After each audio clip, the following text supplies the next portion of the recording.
So this afternoon, President Cyril Ramaphosa was scheduled to chair a virtual meeting of the President's Coordinating Council. That brings together ministers, premiers and the leadership of the South African Local Government Association. The meeting expected to deliberate on recommendations coming out of the National Coronavirus Command Council. Now this as officials and the country is debating whether the President can afford to tighten lockdown rules. Some provinces have asked for more enforcement or even a return to stricter regulations as COVID-19 infections spread aggressively. South Africa now has more than 200,000 cases, Gauteng and the Western Cape having the highest numbers. To discuss, we're joined by political analyst Dr Ralph Mathekga. Doctor, thank you for being with us. So the President meeting the Coordination Council after meeting with the Coronavirus Command Council. Do you expect that on the agenda is a possible increase of restrictions being discussed? Good evening, Francis, and good evening to viewers at home. I think that President Ramaphosa has stated earlier on, a couple of days ago, that returning to stricter lockdown measures is something that was not on the cards. And of course, this is amid growing frustration across provinces and some of the regions where people tend to believe that if we go back to stricter regulations or stricter measures, we'll be able to deal with this. But we should also look at the reality that during the time when we had stronger, much stricter regulations, those regulations were not fully adhered to. So it is quite fruitless to try to go back to something that never worked to its maximum. The best way, I think, should be to try to educate people to live with this virus, for people to follow regulations and maintain the regulations as you have them, but educate people to be able to play their role. That is the only way we can live with this. Returning back, it will have detrimental effect on the economy. Well, huge impact on the economy. I mean, that would mean small businesses, many of them struggling, some not surviving. Then we open up hairdressers, restaurants, etc. with those costs associated. And now it would mean telling them to close again. That must be on the President's mind.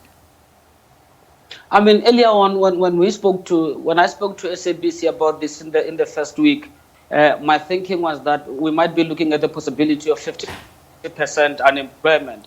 It is not unthinkable. People are talking about 40%. Some economists are projecting that. So if you're going to close those small businesses, you are actually going to destroy their capacity even longer. Remember, even those businesses that came back, it is not all of them. Most of them could not come back. We speak to people. You speak to people, you ask people in business, you could see that people are experiencing problems. So majority of businesses are not going to come back, and you are going to then close them again.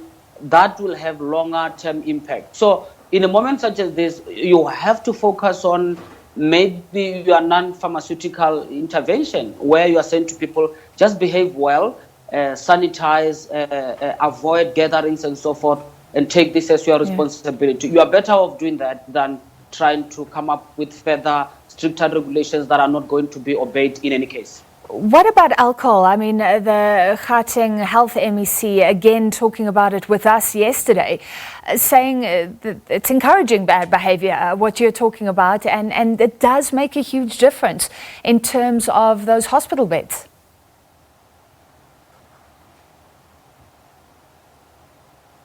Well, alcohol, it is the effect of alcohol on our society, how it impacts upon violence and so forth. It is quite unfortunate. But I think that we must be very careful here. I understand we are facing a serious problem of corona, but I think we should stop thinking in a way of saying that if you remove alcohol, then the problem will be over. South Africa's problems are very complex. It's not just alcohol. It is part of the problems, the bigger part of the problem. We have got a social problem that has been gathering over the years, young people who are unemployed. We've got crime and so forth. So if you just remove alcohol altogether, you might have even removed people's way of escaping. People might even be more frustrated. So you need a more holistic approach. You don't need a short-term approach here. Yeah. If there is a return, Doctor, to tighter rules, isn't there a contradiction when it comes to government rhetoric then as well?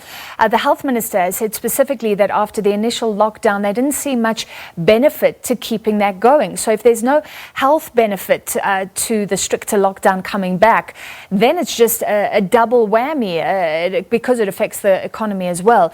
So the justification would need to be very very strong, wouldn't it? Exactly.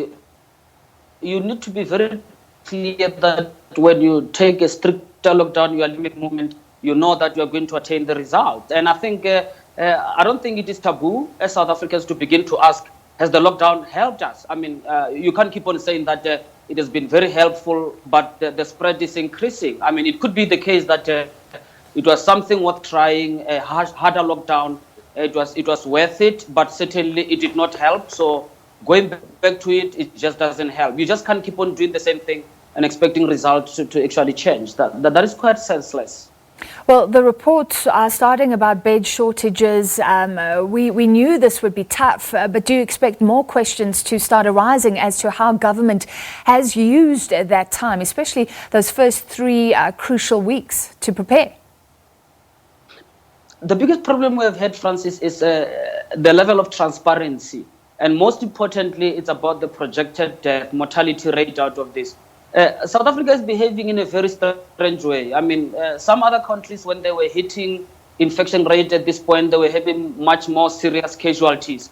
I'm not saying South Africa is not having serious casualty, but I'm saying that the mortality rate in South Africa looks like below compared to other countries that have arrived at this infection rate.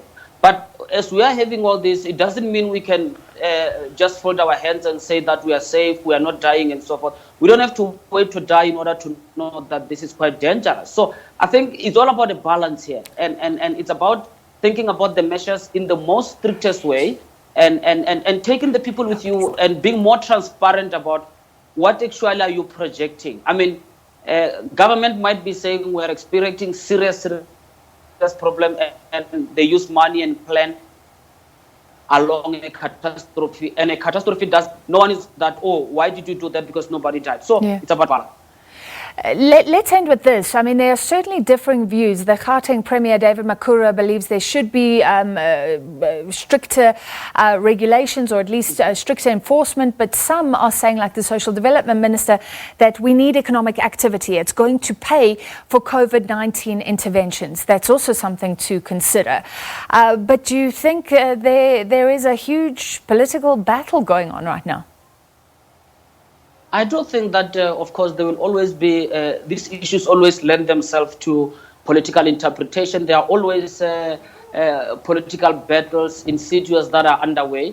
But I want to believe as well, Francis, that the challenges are quite genuine. I mean, government department, you can imagine the health department want to keep people alive, making sure that there is no infection. The trade and industry want people to move around so that the economy continue to be able to function. So generally, you're going to find some of those portfolios naturally at conflict with each other. And it might be interpreted to say people are pursuing sinister political motives and so forth. But I think we should not take away the reality that the issue is very genuine and no one has been here before.